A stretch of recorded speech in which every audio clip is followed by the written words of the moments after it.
दोस्तों बीबीएम के semester 3 minor paper एक एग्ज़ाम होगा आपका, जिसको एमएन पेपर 1B के नाम से लिखा गया है आपके एडमिट कार्ड में। ठीक है, वही माइनर पेपर 2 है, क्योंकि एमएन पेपर 1B के हिसाब से अगर देखिएगा तो सिलेबस में कहीं पर भी आपको नहीं मिलेगा।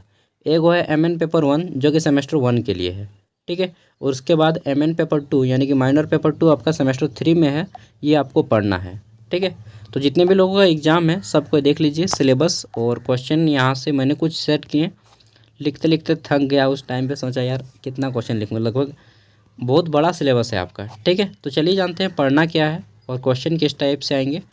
सबसे पहले देखते हैं। ठीक है, तो फुल मार्क्स है 75 मार्क्स का क्वेश्चन आएगा।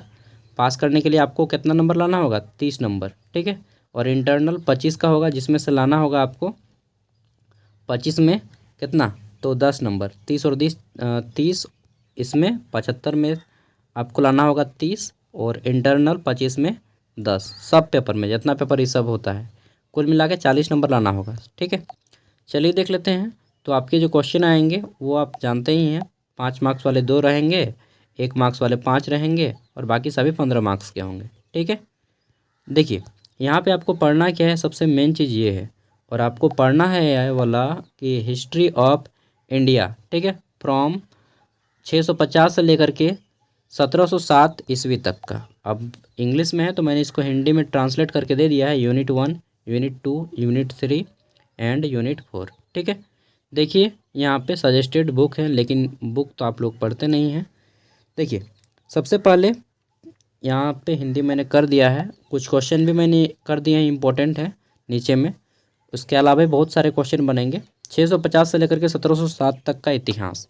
पहला क्वेश्चन है यहाँ पे बनेगा आपका कि, अरे यहाँ पे नहीं आया है, यूनिट 1 यहाँ से। ठीक है, यहाँ पे देखिए क्वेश्चन है कि भारत अरब आक्रमण का कारण प्रभाव। ठीक है, इसको आपको पढ़ना है।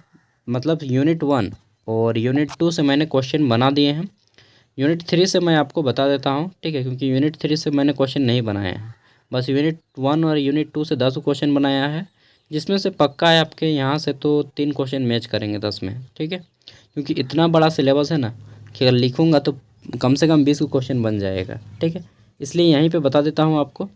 और ऑब्जेक्टिव क्वेश्चन क्या क्या बनेगा देख लीजिए। भारत में प्रथम अरब आक्रमणकारी कौन था, आप लोग नोट कर सकते हैं। ठीक है, फिर है भारत में तुर्की शासन की स्थापना किसने की?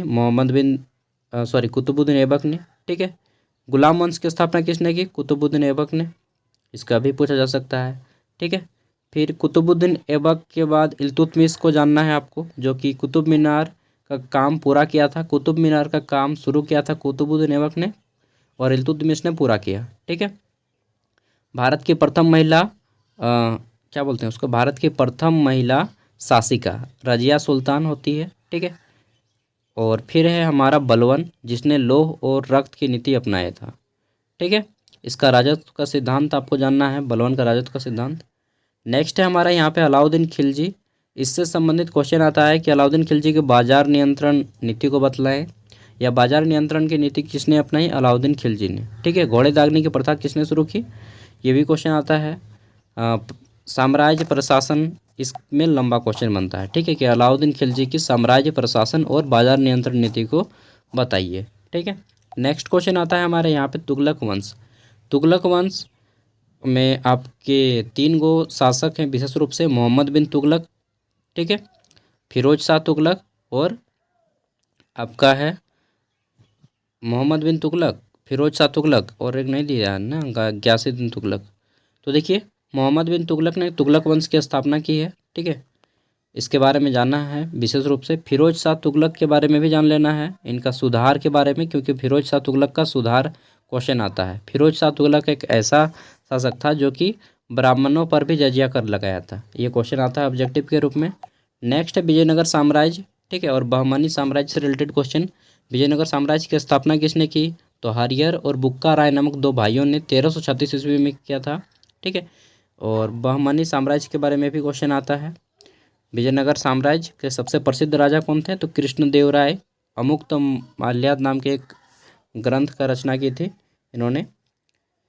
नेक्स्ट हमारा क्वेश्चन है सिकंदर लोधी से रिलेटेड क्वेश्चन आएगा, सिकंदर लोधी। ठीक है, इसको पढ़ लेना है। नेक्स्ट है दिल्ली सल्तनत का शासन प्रशासन से रिलेटेड क्वेश्चन आएगा। एकता प्रणाली क्या है, इससे क्वेश्चन आ सकता है। धर्म और संस्कृति, सूफीवाद, भक्ति आंदोलन, इससे रिलेटेड क्वेश्चन आएंगे। ठीक है। नेक्स्ट यहाँ पे है बाबर, मतलब कि मुगल काल। ठीक है, मुगल साम्राज्य की स्थापना किसने की, बाबर ने की, ये क्वेश्चन आ सकता है। बाबर की विजेता युद्ध विजय और भारत में मुगल शासक की नींव किसने डाली, ये क्वेश्चन आएगा। ठीक है, मतलब आ सकता है, बहुत सारा क्वेश्चन बन जाएगा। इतना टॉपिक दे दिया है कि चुन के निकालना मुश्किल है कि कौन सा क्वेश्चन आएगा। फिर है हमारा यहाँ पे राज व्यवस्था, अकबर की धार्मिक नीतियों का वर्णन करें। अकबर और राजपूत शासन के बीच क्या संबंध थे, ये क्वेश्चन आ सकता है। ठीक है। नेक्स्ट हमारा यहाँ पे कि जहांगीर मुगल राजव्यवस्था, जहांगीर की मुगल राजव्यवस्था, राजपूत नीति तथा नूरजहां की भूमिका का वर्णन करें। ठीक है, जहांगीर के शासनकाल में ये सारी चीज़। शाहजहां के शासनकाल में शाहजहां के उत्तराधिकार का युद्ध किस प्रकार हुआ था इनके बेटों के बीच में, वो पूछा जाएगा। और मुगल काल का जो स्वर्णिम युग होता है, मुगल काल का गोल्डन पीरियड, शाहजहां के काल को कहा जाता है, इसी ने ताजमहल का बनाया। ठीक है, ये क्वेश्चन आ सकता है। और मध्य एशियाई नीति के बारे में भी पूछा जा सकता है। नेक्स्ट है औरंगजेब, जिसे जिंदा पीर कहा जाता है, दक्कन नीति और धार्मिक नीति के बारे में पूछा जा सकता है। ठीक है। यूनिट 4 है मुगल प्रशासन के बारे में, मनसबदारी प्रथा जिसको अकबर ने चलाया था। ठीक है, और जागीरदारी व्यवस्था। ठीक है, मनसबदारी प्रथा क्या है, जागीरदारी व्यवस्था क्या है, ये पढ़ना है। नेक्स्ट है मराठा राज्य का गठन, शिवाजी, प्रारंभिक जीवन और विजय शासन। समझ रहे हैं, 607 से लेकर के आपको एकदम 1707 तक का इतिहास बहुत लंबा हो जाता है, इसलिए मैं कहूँगा जितने भी टॉपिक दिए हैं, कितना टॉपिक दिया है देखिए, 1 2 3 4 5 6 7 8 9 10।